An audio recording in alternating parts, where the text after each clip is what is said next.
Okay, so on the spot po ito. Okay. The trivia question is this. Start. Sana ikaw yung axe. Ay, sana ako yung axe at Corinthians ng buhay mo. Okay. Tanong po ito na. Sana siya yung Acts. Siya yung book of Acts ng Bible. Siya yung 1 Corinthians. At anong sa tanong? Bakit? Dahil ikaw ang Romans sa buhay ko.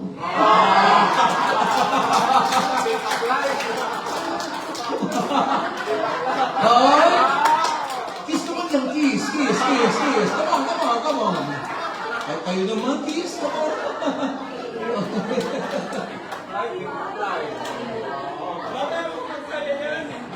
Okay, magkatabi po yung mga asawa. Magkatabi yung asawa. Mas maganda magkatabi para mag-usap tayo maayos. Alam niyo po ba yun? Book of Acts, in between of Book of Acts and 1 Corinthians is the Book of Romans. Di ba? Kayo naman, di na tuwa. Akala ko natumawa ako. Di ba? Di ba? Okay? So, in between the Book of Acts and 1 Corinthians is the Book of Romans. Di ba? Acts, Romans, 1 Corinthians. Di ba? So, yun po yung trivia question. You want more? Next year. So, let's enjoy this time, this time. Praise the Lord for that. Praise the Lord for that, and praise the Lord for that. Hallelujah. Now, I want to show with you guys just 3 main talks, but I'll be discussing only one. About how to make your marriage happy and permanent. Happy and permanent. Okay? Now, I think next slide please. So I think I'll be using the triangle because that's for us to understand. Let's discuss only today what marriage is as designed by God. Let's pagpalit na sa triangle. Only in that upper portion of the triangle we discuss today. Next year, 2027, I'll be discussing about the dust in the reeds. Okay? So that's a triangle of marriage. Okay? So that's very important. Now, are you with me? Now, this is our survey in the Philippines. The World Health Organization survey. Okay. Look at the survey in the Philippines. World Health Organization. 57% of children are born out of wedlock. 15 million are solo parents. 95% are women. Look at that. In the Philippines. Only in the Philippines. In short, we have, next slide, a fatherless generation. We have a fatherless generation. I think it is proper to discuss from time to time the teaching about family in a church. It is proper. In our house, in my house connect group, by Bible study, I discuss about the relationship with the father and the husband and the children. One of the best topic that we should teach, not only in the Philippines but here in America. So we have a fatherless generation, I think, especially here in America, I think. I don't have any survey, it's only the Philippines, but I think. So in order to have, hallelujah, to make that relationship happy, permanent, let's discuss the first triangle. The first triangle side, what marriage is to make it happy and permanent. Allow me to just focus my idea, my topic today. What is the biblical meaning of marriage? What is the biblical meaning of marriage? Now, let's go back to our text in Genesis chapter 2, verses 23 to 25. Nakakaintindihan na po tayo sa usapan po natin. So, I'll be discussing only what marriage is. Then I'll be discussing about the practical tips on how to make your marriage happy and permanent. In point number 2. Now, let's go back to our text. At last, sa Tagalog, sa wakas, dumating ka. Narinig niyo ba yung mga ganong klaseng mga... Oh, yun si Albert daw. Oh. Sa wakas, you completed me. At last. Tingnan, yun yung expression ni Adam. Na, lahat ng mga hayop nandun hindi bagay sa kanya. Wala siyang kamukha doon. Hindi niya kamukha yung unggoy, di ba? Ito, the Lord provided a partner for you. So, look at that, the expression, at last. The man exclaimed, this one is bone from my bone, and flesh from my flesh. She will be called woman because she was taken from man. So, that was his first emotion during their first date together. That was his first emotion during their first date together. Sa wakas, grabe. Ang tindi mo. Dumating ka. Ha? So, what's the message? What's the meaning of marriage? Next slide. Next slide. Marriage is, she is your bone of your bone and flesh of your flesh. The idea, you should have the sense of ownership. The idea, you should have the sense of ownership. She is your bone of your bone and flesh of your flesh. You should own him. You should own her. Ikaw lang talaga para sa akin, wala nang iba. Sa ayaw sa gusto mo. Sense of ownership. Bon, ipaglaban mo yun. Kapag meron tumitingin-tingin sa kanya, bakit nakatingin sa kanya? Yeah. Kaya sa Middle East, tinatakpan pa yan. Di ba sa Middle East, tinatakpan pa para wala ibang makakita. Yeah, may purpose yun to. Yeah. Yung mga lalaki na wala kasi. Di ba? So, marriage is, you should own him. You should own her. Para sa akin ka lang, wala na iba. Hindi ka na pilit tumingin sa iba. Hindi mo pilit tagal yung wedding ring mo in front of this lady. Beautiful lady. She is your bone of your bone and flesh of your flesh. Having that, you can have a happy marriage and permanent. In short, ipaglalaban mo siya. Tama ba ko, Amen? Ha? Tama ba ko? Ipaglalaban mo si Alma. Ipaglalaban ni Alma si Amen. Imagine, ha? Okay yung trivia niyo, ha?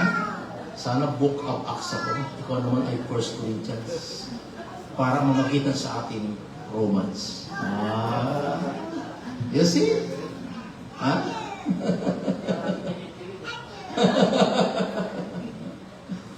You should fight for her. You should fight for him. Hello, couples in America. In short, ipaglalaban mo siya.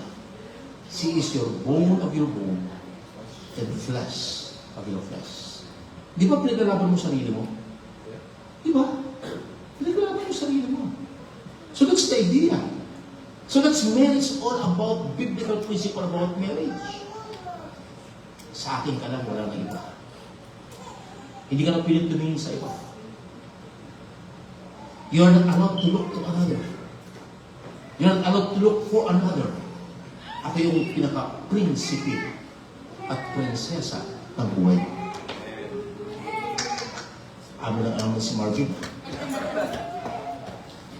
That's the meaning of marriage, biblical meaning of marriage. Now listen. Sense of ownership is very, very important. Saan siya nanggaling? From your ribs. Now, listen guys, husband, sinasaktan mo ang sarili mo? Look at me. Look at me. Sinusuntok mo ba ang sarili mo? Hindi mo sinusuntok ang sarili mo. Alam mo, hindi maganda nung susuntokin yung asawa mo. Kasi galing sa iyo. Hindi mo pwede saktan siya. Now, to be honest, ayaw na ayaw sa lalaki na sinasaktan yung asawang babae. Porque weaker vessel, as the Bible says, ginagawa mo yun. Subukan mo gawin sa akin yan. Tatanggalin ko yung pagiging bishop ko. You know what I mean? Huwag mo siyang saktan. Look at this. From your ribs, kinuha yung babae. Now, look at me. From your ribs, malapit sa puso, na kailangan mahalin. Wala pong palagpag naman sa Panginoon diyan. No! Tama ko, Vincent. Tama ko, bro. Ganda na tuwan natin, bro. Ha? Wow! So, marriage means sees your bone of your bone and flesh of your flesh. Mayroong sense of ownership. You should own him. You should own her. Para sa akin wala. Till death do us part. Kahit anong mangyari. Now, let us share this to other family, to other couple. Hallelujah. Let's share this because this is a very important topic. Second, meaning of marriage. Marriage means there's an emotional component involved. Kahit na 75 years old na siya. Kahit na wala na sa ngipin. Kahit kalbo na siya. Kahit sa nila panot na raw. Meron pa rin emotional involvement. May emotion. Ha? Look at the emotion ilaw. At last, grabe. May emotion eh. Dati sinasabi ko palaging mahal na mahal kita. Happy 7th month. Happy 2 years monthsary. How about now? Ha? Meron pa ba? There should be an emotional component involved. Bone of my bone, flesh of my flesh. Meaning to say, mahal na mahal mo pa rin siya. Hindi nagbabago. Kahit hindi na ito-toothbrush. Mahal na. Ha? Nung nakita mo siya, nung nakita mo siya, very sexy body. Coca-Cola body. The first time you saw her, you saw Coca-Cola body. Wow, sexy. After 30 years, Coca-Cola bottle. No, ingan. Coca-Cola, ingan. Diretso.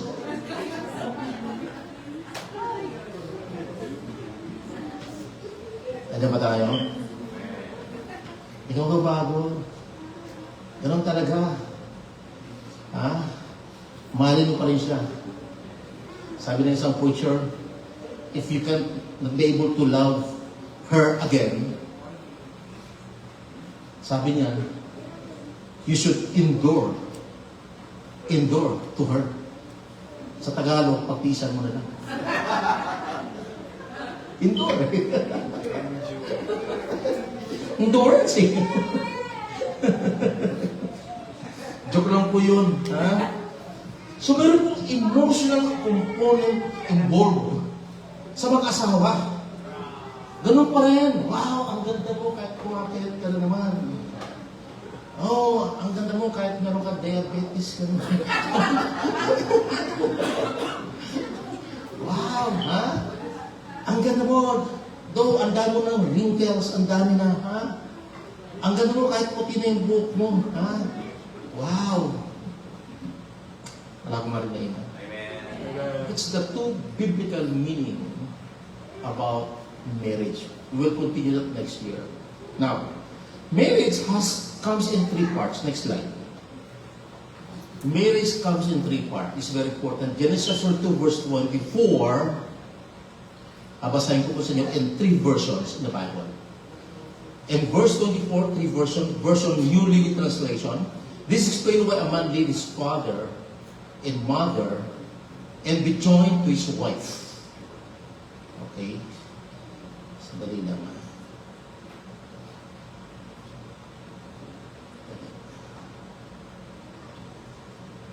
I'm looking for another survey. Hindi naman tayo lumampasan. Okay. This explains why a man leaves his father and mother and joins to his wife, and the two are united into one. Look at the English Standard Version. Therefore, a man shall leave his father and his mother and hold fast to his wife, and they shall become one flesh. Look at the King James Version. King James Version. Therefore shall a man leave his father and his mother and shall cleave unto his wife. They shall be one flesh. First part of marriage is living. Living. Meaning to say, right after your marriage, you should separate to your parents. Now, I'm talking about happy marriage and permanent living. Verse 24, therefore shall a man shall leave his father. Everybody says, shall leave his father. Hindi sinabi, therefore shall a man shall stay his father and mother. But leave in order for you to have happy marriage and permanent. Mahirap po makasama yung mga outlaws.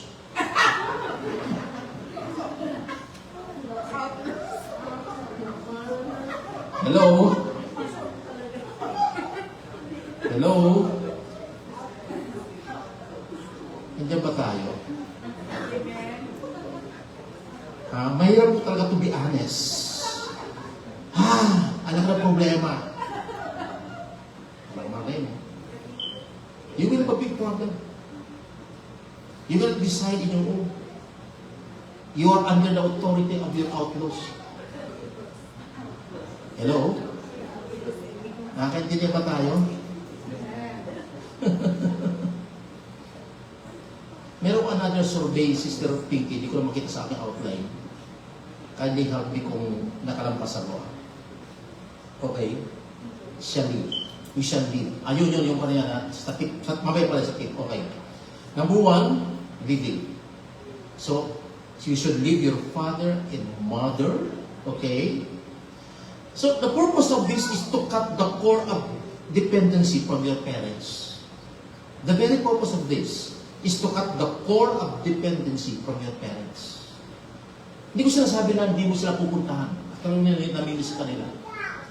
Maganda yung namimiss ang isa't isa, di ba?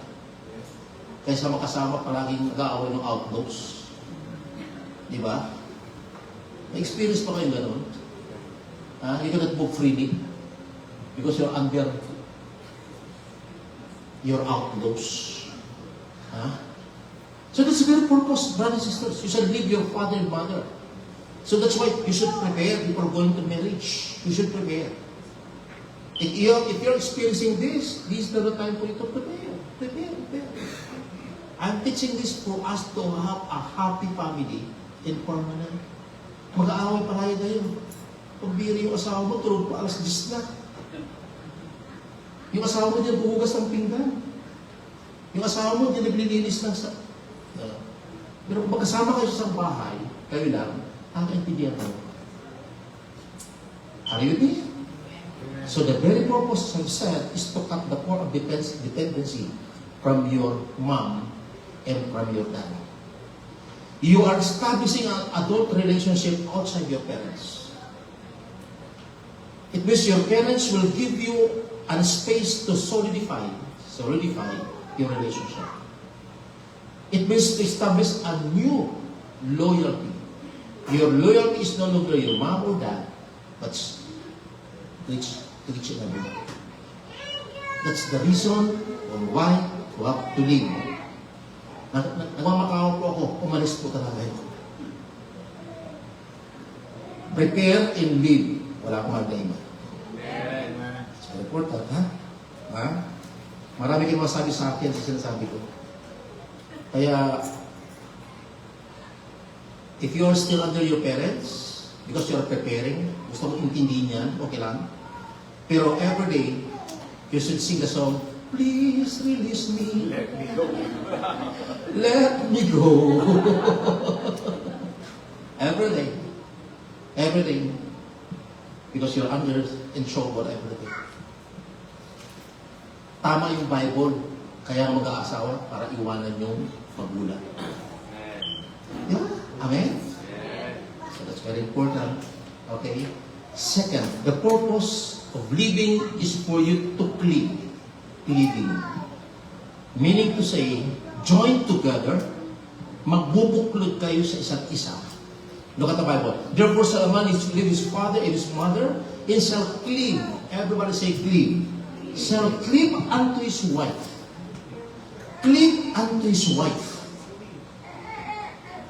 And they shall be one flesh. Look at that LP. This explains why a man leaves his father and mother and is joined to his wife. And the two are united into one. Look at the English Standard Version. Therefore a man shall leave his father and mother and hold fast. And hold fast. Hold fast to his wife, and they shall become one flesh. The Hebrew word for cleave, now listen carefully. The Hebrew word for cleave means to cling. Everybody say to cling. To follow, hard after, or stick on. Ito po yun. Pag magkasama na kayo, you're married already.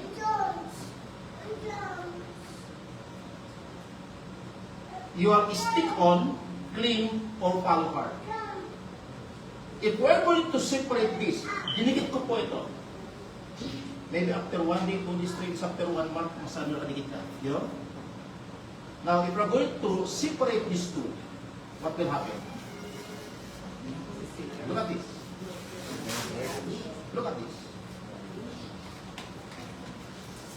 Look at this. Kaya kapag kayo ay maghihiwalay, gano'n na mangyayari.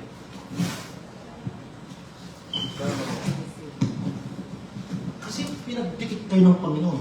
Glued together. Stick on. That's the word cleave. Pinag-isa kayo. Tinan niyo po yung mga nagsisipalit. Akala niyo ba masaya sila? Hindi. Oh. Kaya ang pinag-isa ng Diyos, hindi pwedeng pag-iwalay ng louder please. Ang pinag-isa ng Diyos ay hindi pwedeng pag-iwalay ng for the second time, ang pinag-isa ng Diyos, di pwede pag-iwalay ng for the third time, ang pinag-isa ng Diyos, di pwede pag-iwalay ng dalat. Hindi pwede pag-iwalay ng dalat.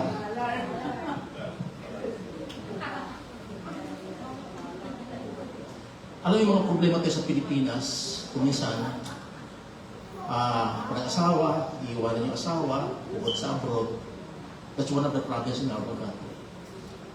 Kaya nga, pag mayroong kinakasal, I said, you should stay together. You should make a way to stay together. Your cleave, pinagdikit, na no one can separate you. Imagine kapag pinag-iwalay ka ng dollar. Kasi maraming dollar, di ba? Diyan ka muna, di ba? Ganun mangyayari po.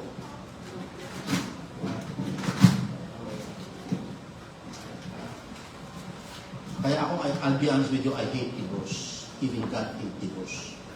From the start. Amen? So, shall live in cleave, are you with me?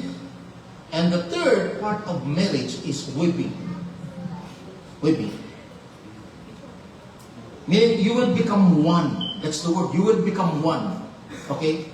Pansinin niyo yung damit ko. Maganda ba yung damit ko? Maganda. Maganda ba? Sabi niyo naman, oo, kayo naman. Diba? Pinagdikit po yan, imagine may kulay black, red, no? Pinagtagpo-tagpo yan. Yan ang damit yun. Pinagdikit po yan, kaya ang ganda. Kayo pinagdikit ng Diyos, kaya ang gwapo nyo, ang ganda nyo. Sabi mo sa iyong asawa, ang ganda mo talaga, grabe. Nagigigil ako sa iyo. Ha? Wait. Ha? Hello? Grabe? Di ba? Join together. Join together. The Lord made you as one. Join together. Perfect. Like this dress. Kailan yung masuot yung ganda? Ha? Perfect yun. Sabi mo sa kanya, you are perfect to me. Sabi mo sa asawa mo. Ha? Yan. Lagyan mo emotion. Di ba?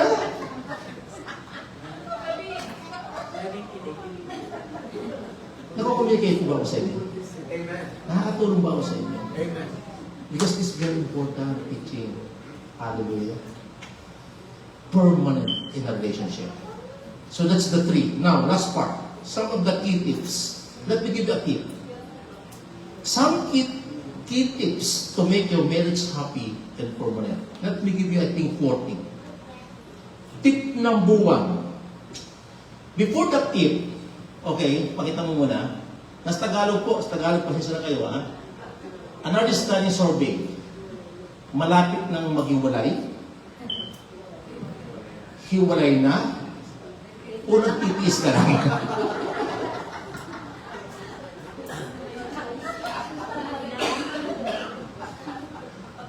Come on. Is it even way to relationship? Malapit na maghiwalay? Another survey, in the Philippines. Hiwalay na? O na doon pa rin, nagtitiis na lang? Nanggap-dabab. Wow, galing ha? Nanggap-dabab. Palakpak naman dyan. Nanggap-dabab. Yeah. Mahirap yun eh. Alam niyo, we should share this topic to others, to your friends. Ha? Hallelujah. Now, with that, let me give you 4 tips in order to experience the none of the above. Tip number 1. You should keep the joy of marriage together. You should keep the joy of marriage together. Let me give you Ecclesiastes, another wisdom book in the Bible, Sister Glenn. Another wisdom book. Look at this. At the count of 3, basahin po natin sabay-sabay. 3, 2, 1. Enjoy.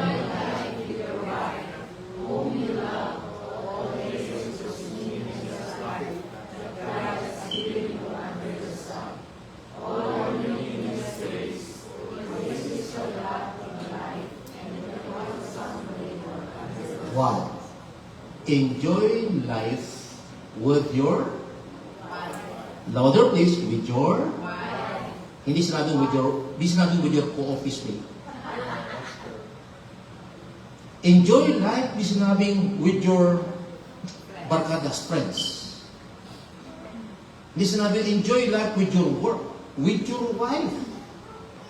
Enjoy life. Kaya parang asawa ka na, iba na yung takbo ng buhay mo kung marami kang barkada. Priority na asawa mo. All else, usapang mature, outside na pulang buka. Ha?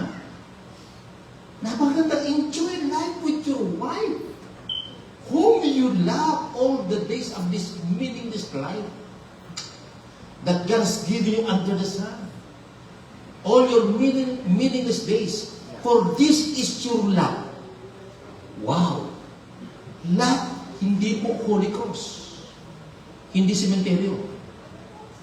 For this is your love. Pag sabi marami kang lupa, marami kong lupain, di ba, Sister Rachel? Pag marami kang lupain, di ba, ano ibig sabihin sa'yo? Mayaman ka.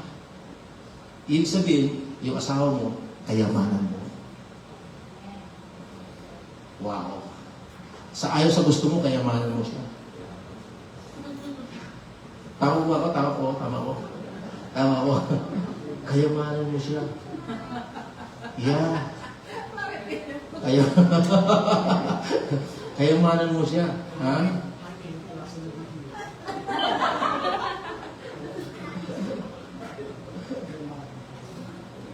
Kayamanan mo siya. Hallelujah. Kaya huwag ka mag-iisip na sa asawang babae. Ha? Kayamanan mo siya. Pag umalis ka sa kanya, maging mahirap ka. Yeah, sabi ko, kayamanan siya eh. Oo. It's biblical. Meron pa sa Proverbs, kanina ni Pastor, may sinasabi na sa Proverbs na ito, he who finds a wife, now listen, he who finds a wife finds favor in the Lord. Now listen, he who finds a wife finds favor in the Lord. Pag yung asawa mo, favor na galing sa Panginoon. Kaya kung anong mayroon ka, anong lahat ng mayroon, mayaman ka, marami kang kotse, nagdalang bahay mo, dahil sa asawa mo. Amen. Asawa mo ba? He who finds a wife finds favor in the Lord. Amen. You have all the favor, guys. Husband, you have all the favor because your wife. Because of your wife. Sa iyo, kaya huwag tayo magmayabang mga lalaki. Amen. Kahit macho ka. Bibi get married the NLT. Go ahead. Sige. The man who finds a wife finds a treasure and he receives favor from the Lord. Imagine, finds treasure and favor coming from the Lord.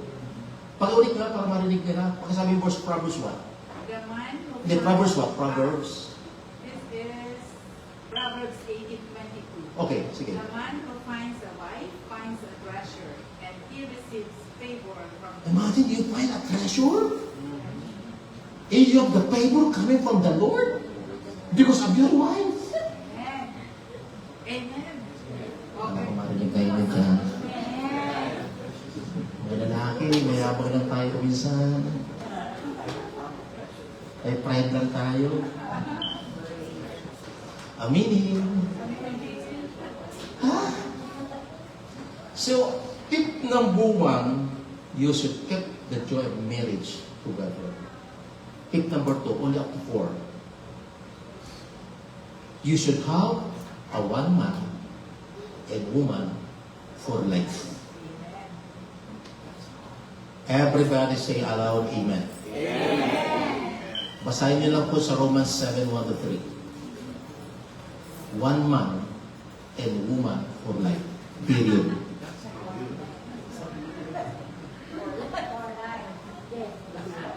Amen?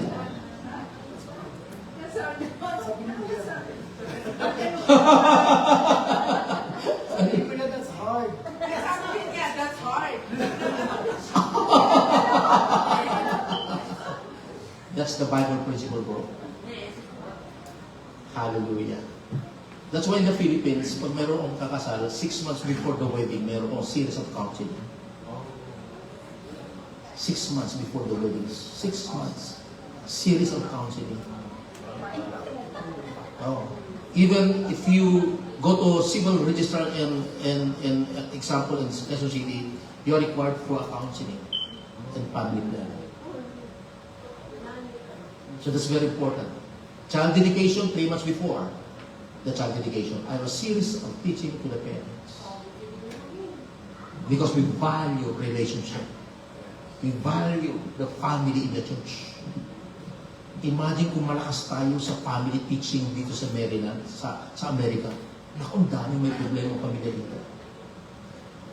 Imagine, strengthen. Yun yung challenge ko sa mga pastor natin dito. At least once a month, you should have the teaching about family. Building up relationship. You should have a one man and woman for life. Hindi ko pwedeng one man and man for life. Hindi ko pwedeng one man and man for life. Grabe sa Pilipinas. Tip number 3, guys. At the count of 3, pag-ibasa po. 1, 2, 3. Now, I want you to listen carefully for the verse. 1 Peter chapter 3, verse 7. Husbands, and the same way, be considerate as you live with your wives, and treat them with respect as the weaker partner and as heirs with you of the gracious gift of life, so that nothing will hinder your prayers. Imagine, number one hindrance to your prayer because you are not treating your wife properly with respect. Huwag niyo naman gawin punching bag. Huwag naman. Handa ba tayo? Kapag galit ka, lumabas ka na lang ng bahay. Go to SM o go to department store, maka-ice cream ka lang, pula lang sa lamig yun. Ha? Umiwas ka na lang, lumayo ka muna. O, tapos pag maayos ka na, malamig ang ulo mo, bumalik ka na. Andiyan ba tayo? Look at the word, ha? So that nothing will hinder to your prayers. You should be considerate. You should treat your wife properly. Hallelujah. With respect. Ephesians 5:33. However, each one of you also must love his wife as he loves himself. And the wife must respect her husband. You see? Vice versa. You see? That's very important. Tip number, ano tayo? Last but not the least.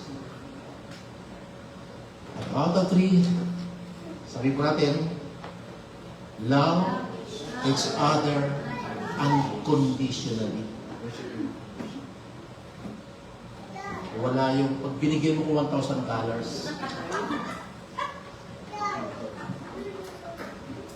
tiyak na mamahalin kita. Unconditionally. Nasaktan ka, mahalin mo pa rin siya. Sabi sa Bible sa 1 Corinthians, hindi ka nagtatabi ng sama ng loob sa kanya.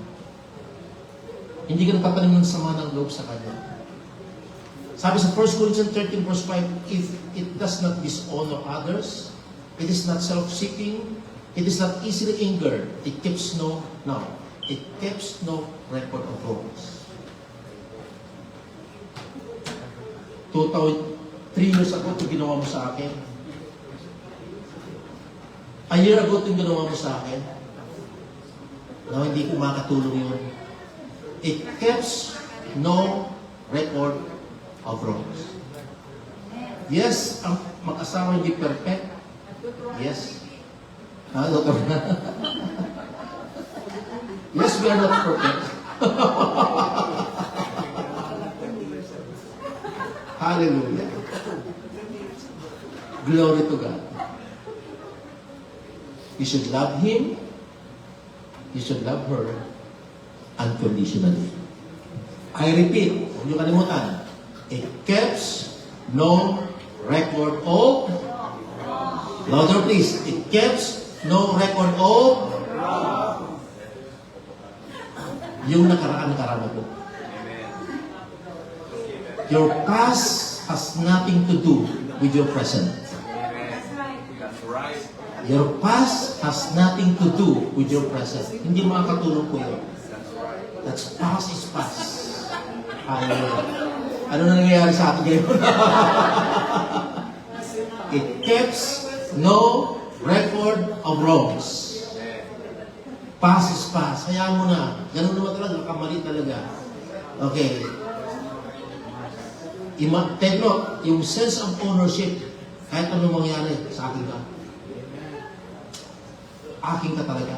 At last, you have completed my life. Let's all rise up. Hallelujah.